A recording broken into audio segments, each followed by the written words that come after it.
আজ তাদের প্রতিশ্রুতি কোথায়? তারা যা যা বলেছিল তাদের কি কি করেছে? রাম মন্দির দিয়েছে। এই ধর্মের আফিমে তারা মানুষকে ভুলিয়ে তুলতে চাইছে। আজকে ভক্তি আমার অন্তরের। আমি একজন হিন্দু ব্রাহ্মণ সন্তান, কিন্তু সেটা আমার ব্যক্তিগত।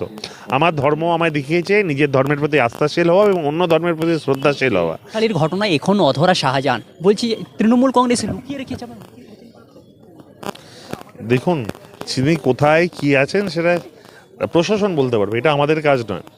আমি শুধুমাত্র এটা বলতে পারবো যে ইডি সিবিআইকে দিয়ে বিজেপি তাদের বি টিম হিসেবে কাজ করছে, এটা বন্ধ হোক এবং শাসন ব্যবস্থা গণতন্ত্রের প্রকৃত ধাপ হিসেবে ব্যবহার হোক, রাজনীতির মাধ্যম হিসেবে নয়।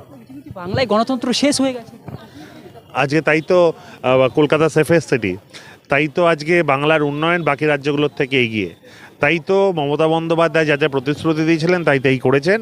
আর যারা এই দাবি করছে, যে বিজেপি এই দাবি করছে, আজকে তারা তাদের প্রতিশ্রুতির কিছু তো রক্ষা করেনি। পেট্রোপণ্যের মূল্যবৃদ্ধি কমবে বলেছিল, আজকে সেটা 3 গুণ 2 গুণ হয়ে গেছে। আজকে পেট্রোল যেদিন তারা এসেছিল তাদের মূল্য কী ছিল, আজকে কী আছে দেখুন। গ্যাসের মূল্য কী ছিল দেখুন। তারা প্রতিশ্রুতি দিয়েছিল বছরে 2 কোটি করে চাকরি এবং 15 লক্ষ টাকা দেওয়া। আজ তাদের প্রতিশ্রুতি কোথায়? তারা যা যা বলেছিল তাদের কি কি করেছে? রাম মন্দির দিয়েছে। এই ধর্মের আফিমে তারা মানুষকে ভুলিয়ে তুলতে চাইছে। আজকে ভক্তি আমার অন্তরের। আমি একজন হিন্দু ব্রাহ্মণ সন্তান, কিন্তু সেটা আমার ব্যক্তিগত। আমার ধর্ম আমায় দেখিয়েছে নিজের ধর্মের প্রতি আস্থাশীল হওয়া এবং অন্য ধর্মের প্রতি শ্রদ্ধাশীল হওয়া। কিন্তু আজকে এরা ধর্মের আফিমে বাংলা তথা ভারতবর্ষের মানুষকে ডুবিয়ে দিয়ে এরা চাইছে এদের ক্ষমতা কায়েম করতে। একজন রাজনৈতিক দলের বিচার হওয়া উচিত পরে নির্বাচনের আগে তাদের উন্নয়নের খতিয়ান। সারা বাংলা জুড়ে তৃণমূল কংগ্রেসকে যে কোনো জায়গায় মিটিং করতে দেখবেন তারা মমতা বন্দ্যোপাধ্যায়ের প্রকল্প নিয়ে কথা বলে। আর সারা ভারত জুড়ে বিজেপি দলের কোনো প্রতিনিধিকে দেখবেন তারা কী নিয়ে বক্তব্য রাখবে, তারা ধর্মের সুস করে দেবে। এটাই পার্থক্য ছিল, আছে, থাকবে। হিন্দু রাম মন্দির হচ্ছে, আপনি কি খুশি নন?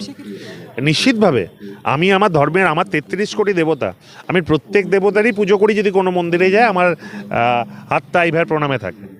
কিন্তু আজকে নরেন্দ্র মোদী এবার রাম মন্দির প্রতিষ্ঠার কথা বলছে, সেখানে ভারতবর্ষের প্রধান উপাসক যারা পুরোহিত তারা কিন্তু এর বিরোধিতা করছে।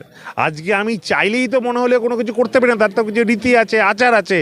আমি যদি ধর্মের কথা বলবো, ধর্মের নিয়মেই তো করতে হবে। আমি ধর্মের কথা বলবো, আমার নিয়মে চলবো, এটা তো হয় না। নিশ্চিতভাবে আমি একজন ভারতবাসী হিসেবে, বাঙালি হিসেবে এই যেই দ্বিচারিতা ভারতীয় জনতা পার্টি করছে তার বিরোধিতা করছি এবং আগামী দিনে বিশ্বাস রাখি বাংলা তথা ভারতবর্ষের মানুষ সঠিক বিচারটা করবে। বারবার এই বাংলাতে ইডি পাঠানো হচ্ছে, সিবিআই পাঠানো হচ্ছে, কি মনে হচ্ছে এই ক্ষমতা দখল করতে পারছে না বলেই কি ভয় দেখিয়ে 2024 কে আবার? এদের তো পাড়ায় পাড়ায় কোনো নেতা নেই। এরা নেতা মানে এদের পোস্ট দিলে কেউ নেতা হয় না। নেতা মানে মানুষের মধ্যে থেকে যে নেতা হয়। আজকে দেখুন, আজকে এই শুভেন্দু অধিকারী অন্য দল থেকে গিয়ে বিজেপিতে গেছে, বিজেপি পুরাতন নেতাকে মেনে দিচ্ছে। আজকে শুভেন্দুর সঙ্গে দিলীপের গণ্ডগোল, দিলীপের সঙ্গে সুকান্তর গণ্ডগোল, সুকান্তর সঙ্গে এর গণ্ডগোল। তো এইভাবেই জর্জরিত বিজেপি। তাই তারা আলটিমেটলি মানুষের কাছে পৌঁছতে পারছে না। আপনি একটা পাড়ায় পাড়ায় ঢুকে জিজ্ঞেস করুন আপনার এলাকার বিজেপি নেতার নাম কি, বলতে পারবে না। আপনার এলাকায় সুখে বিপদে কাকে পান, অ্যাম্বুলেন্সের প্রয়োজন হলে রাত্রে কাকে পান, ব্লাড কার্ডের প্রয়োজন হলে কাকে পান, বা কোনো দরকার হলে কাকে পান, দেখবেন প্রত্যেকটা প্রশ্নতেই এলাকায় কোনো না কোনো তৃণমূল কর্মী সমর্থকদের নাম বলবে। এইটাই ফারাক। তাই তাদের কাছে নেই, তাই তারা ইডি সিবিআইকে দিয়ে তারা এটা করতে চাইছে। তারা করুক চেষ্টা, আগামী দিনে নিশ্চিতভাবে তাদের এই চেষ্টা ব্যর্থ হবে এবং এই আফিমে মোহই মরিয়ে হয়তো রাখা যায় সামান্য কদিন, আজন্ম রাখা যায় না। শুভেন্দু অধিকারী বলছে আমরা যদি ক্ষমতায় আসি তাহলে 450 টাকায় গ্যাস দেবো বাংলায়। তার মানে 2014 সালে নরেন্দ্র মোদী ফেলিওর, আর আজকে শুভেন্দু অধিকারী কে বেশি বিশ্বাস করতে হবে নরেন্দ্র মোদীতে? এই কথাটা বলে দিক, আমরা নিশ্চিন্তে বলবো নরেন্দ্র মোদী চোর হ্যাঁ, শুভেন্দু অধিকারী জিন্দাবাদ, আমরা বলবো, অসুবিধা নেই।